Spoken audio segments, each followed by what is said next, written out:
RSS प्रमुख मोहन भागवत बोले, हमारे अस्तित्व में एकता मतभेद पैदा करने के लिए बनाई गई जातियां। आरएसएस प्रमुख मोहन भागवत रविवार को नागपुर में उत्कृष्ट भारत कार्यक्रम में शामिल हुए। इस दौरान उन्होंने कहा कि हमारे अस्तित्व में एकता है। आज पूरी दुनिया भारत की ओर देख रही है। हमारे देश के लिए काम करना चाहिए।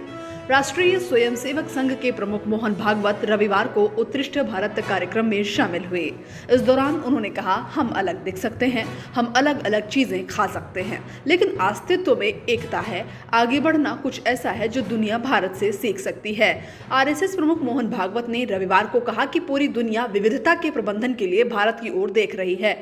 वह महाराष्ट्र के नागपुर शहर में Bharat at 2047 my vision my action पर एक समारोह में बोल रहे थे।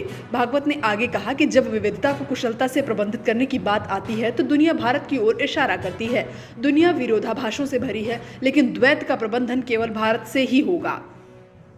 ऐसी कई ऐतिहासिक घटनाएं हुई हैं जो हमें कभी नहीं बताई गई और ना ही सही तरीके से सिखाई गई। उदाहरण के लिए, जिस स्थान पर संस्कृत व्याकरण का जन्म हुआ वह भारत में नहीं है।